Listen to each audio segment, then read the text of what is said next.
जय संविधान, जय भीम, महात्मा गांधी की जय, गोडसे मुर्दाबाद। देखिए 2014 के बाद हमने बहुत सारे नारे सुने और बहुत सारे आश्वासन सुने, जुमले सुने, गारंटी सुनी।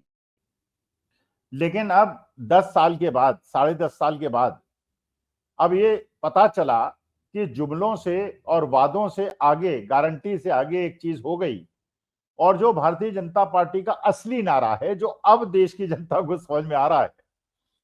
जब तीसरी बार उन्होंने माननीय मोदी जी को देश का प्रधानमंत्री बना दिया है, हालांकि 240 सीटों पे रोक दिया, लेकिन नीतीश कुमार ने और चंद्रबाबू नायडू ने और चिराग पासवान ने और एकनाथ शिंदे ने और अजीत पवार ने उन्हें देश का दोबारा प्रधानमंत्री बनाया और आज भी समर्थन जारी रखे हुए हैं, ये जानते बूझते हुए भी कि भारतीय जनता पार्टी का असली नारा जो था वो था, अमीरों तुम खाओ और खूब खाओ, और गरीबों तुम जी के दिखाओ, रह के दिखाओ।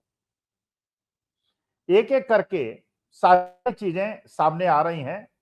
और तीसरी बार जब वो प्रधानमंत्री बने हैं और दिल्ली के अंदर जब कांग्रेस की सरकार को अरविंद केजरीवाल से हटवाया, अरविंद केजरीवाल की सरकार को झूठे वादों से हटाया, और उसके बाद जब से रेखा गुप्ता पिछले 4 महीने से दिल्ली की मुख्यमंत्री बनी है और हरियाणा के अंदर पिछली 2 बार की सरकारों में इस प्रकार का अत्याचार नहीं हुआ, लेकिन अब जो दिखने को मिल रहा है उससे लगता है कि मोदी जी गरीबों को जीने नहीं देंगे और अमीरों को मरने नहीं देंगे। वही मुगल आजम का डायलॉग कि अकबर तुम्हें जीने नहीं देगा और सलीम तुम्हें मरने नहीं देगा, तो अमीरों तुम्हें जीने नहीं देंगे और अमीरों तुम्हें मरने नहीं देंगे और गरीबों तुम्हें जीने नहीं देंगे।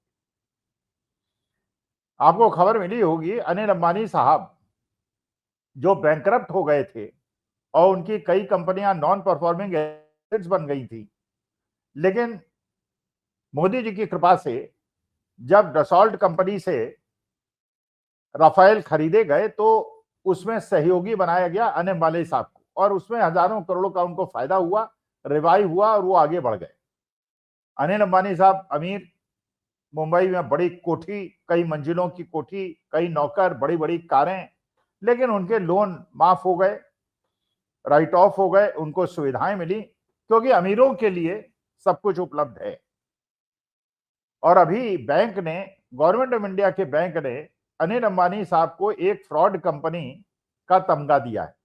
उस कंपनी को, उस ग्रुप को जिसको डसॉल्ट कंपनी सहयोगी बनाती है और किसी के कहने पे बनाती है, जिस प्रोजेक्ट के बारे में उन्हें कोई आइडिया नहीं होती उसके बारे में बनाती है, और अनिल अंबानी साहब की कंपनी बाद में एक फ्रॉड कंपनी घोषित होती है। ये अमीर अमीर बन गए और गरीबों के साथ क्या हो रहा है वो तो आप देख ही रहे। पहले ये वादा किया गया दिल्ली के अंदर, हरियाणा के अंदर और उत्तर प्रदेश के अंदर, जहां झोपड़ी वहां मकान, आपको मकान मिलेंगे, गरीबों को कहा गया। गरीबों को कुछ पैसे भी दिए गए, 2-2.5 हजार रुपए में सामान्य लोगों ने, जिनके लिए 2-2.5 हजार रुपए बहुत ज्यादा कीमत रखते हैं, वो तो महीने में 6-7 हजार रुपए खर्च करते हैं, अपना वोट उन्होंने बेच दिया। वादों पे विश्वास कर लिया, जुमलों पे विश्वास कर लिया, वोट दे दिया भारतीय जनता पार्टी को, भारतीय जनता पार्टी की सरकार आ गई। अब जहां झुग्गी, जहां जब मकान के बाद 3 महीने के अंदर जो शुरू हो गया, आप देखिए दिल्ली के हर कोने में दे तोड़ फोड़ तोड़ फोड़ तोड़ फोड़। जो घर में काम करने वाली मेड्स हैं, टेम्पो चलाने वाले लोग हैं, ठेला चलाने वाले लोग हैं, झुग्गी झोपड़ी में अपना जीवन काटते हैं, उन लोगों को सड़क पे ला दिया, उनके छत छीन ली। और जिन्हें कहा गया था कि पहले जहां झुग्गी वहां मकान, वहां न देते, कम से कम कहीं और देते, उन्हें कम से कम मकान तो दे देते, सर छुपाने की जगह तो दे देते, चाहे साफ सुथरी दे देते। जब आपके विदेशी पर्यटक आते या विदेशी मित्र आते तो उनको झुग्गी ना देखनी पड़ती, लेकिन कम से कम कुछ रहने की जगह तो दे देते, अगर आप चाहते कि गरीबी जिए। लेकिन उन्हें उजाड़ दिया गया।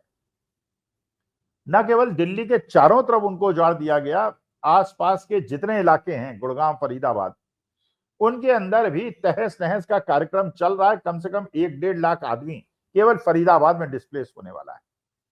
नोटिस चिपका दिए गए हैं, बुलडोजर गदर रहे हैं, अशांति का माहौल पैदा हुआ है। और जिन लोगों ने बड़ी मेहनत करके भारतीय जनता पार्टी को जिताया था, बड़ी शिद्दत से जिताया था, आज उन्हीं के मकान टूट रहे हैं।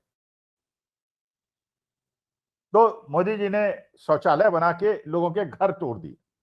अब लोग ये कह रहे हैं ये भारतीय जनता पार्टी को दोबारा उसका चेहरा, लेकिन अब पछताए क्या होता है जब चिड़िया चुग गई खेत। अब तो भारतीय जनता पार्टी की सरकार दिल्ली में भी बन गई है और नीतीश कुमार और चंद्रबाबू नायडू जैसे निकम्मे लोग उनका समर्थन करेंगे और गरीबों के ऊपर हो रहे अत्याचारों पे आंखें मूंदी रहेंगे, क्योंकि उनके पेट भर रहे हैं।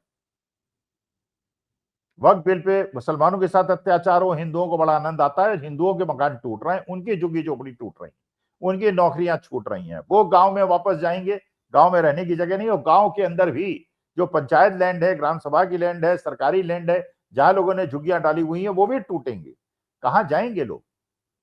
जमीन खरीद नहीं सकते, इतनी उनकी हैसियत नहीं है। और नहीं खरीद सकते, कम से कम उनके लिए कुछ बना के सरकार दे तो। लेकिन सरकार देने के लिए तैयार नहीं है। सरकार तो सब कुछ बड़े बड़े पूंजीपतियों को और गुजराती मित्रों को देने के लिए तैयार है, जो कि देश का पैसा, बैंकों का पैसा लूट के विदेश भाग जाते हैं। 50-60 लोग देश छोड़ के 10-10, 15-15 हजार करोड़ लूट के भाग गए। हमारा देश का एक बहुत बड़ा वर्ग था जो पढ़ लिख के अपने जीवन को सुधारने के लिए, अपने परिवार के जीवन को सुधारने के लिए संघर्ष कर रहा था। चाहे ओला उबर वाले लोग हों, चाहे स्विगी जोमेटो वाले लोग हों, मोटरसाइकिल पे पूरे दिन मेहनत करते, बरसात में, गर्मी में, जाड़े में 15, 20, 25 हजार रुपए कमाते और अपना पेट पालते। उनकी गाड़ियों पे भी रोक लगा दी रेखा गुप्ता ने। और अब ये धीरे धीरे पूरे आसपास के, दिल्ली के आसपास के इलाकों में होगा। उत्तर प्रदेश में भी बीजेपी की डबल इंजन सरकार है, हरियाणा में भी सरकार है, और सारी सरकारों का फायदा उठाते हुए यहां भी यही होगा कि जिनके पास 10 साल से ज्यादा पुरानी डीजल की कार है और 15 साल से पुरानी पेट्रोल की कार हैं, ट्रकें हैं, कोई भी वाहन है, मोटरसाइकिल है, स्कूटर है, उन पे 10,000 रुपए का फाइन लगेगा। अगर आप पेट्रोल डीजल भरवाने जाएंगे, उसे जब्त कर लिया जाएगा और आपकी जो जीविका है, जिसके बेसिस से आप चलाते थे, घर घर जाके खाना बांटते थे, सामान पहुंचाते थे, वो भी खत्म हो जाएगा। ये भारतीय जनता पार्टी का अमीरों के प्रति प्रेम है, जिनके वो ऋण माफ करते हैं, जिन्हें देश छोड़ के भागने की सुविधा देते हैं, और गरीबों को रहने की जगह नहीं मिलेगी। जिस प्रकार से बिहार के अंदर चुनाव आयोग पूरे चुनाव को फर्जी बनाने की कोशिश कर रहा है, और जो अपोजिशन पार्टीज मिलने गई उनसे उनका जिस प्रकार से अपमान हुआ और उनसे जिस तरह से रूडली बात किया गया, इसका मतलब यह है कि बिहार के कम से कम 25% लोग वोटर लिस्ट से निकल जाएंगे। और वोटर लिस्ट से निकल जाने का मतलब होता है कि आप नागरिक नहीं होंगे, फिर आपको 5 किलो अनाज भी नहीं मिलेगा, और फिर उसके बाद आपसे जो सरकार चाहेगी कराएगी, ये कह के कि आप गैर कानूनी लोग हैं। और उसमें 80% लोग हिंदू हैं, और ऐसे हिंदू हैं जो 6-6, 7-7 क्या 10-10, 20-20 पुश्तों से भारतीय हैं, लेकिन क्योंकि उनके पास डिग्री नहीं है, उनके पास आधार कार्ड है, और जिस आधार कार्ड को कहा गया था कि आपकी पहचान पत्र है, उसको ही मानने से चुनाव आयोग इनकार कर रहा है। लेकिन चलिए, तेजस्वी यादव ने, राहुल गांधी ने एक कॉल दी है कि अगर 15 दिन के अंदर इस पे विचार नहीं किया गया तो हम सड़कों पे उतरेंगे। सड़कों पे अहिंसात्मक गांधीवादी आंदोलन हो, सब लोग मिलजुल कर मुंह में पट्टी बांध के, हाथ पीछे बांधकर सत्याग्रह करें, जो महात्मा गांधी ने हमको सिखाया है।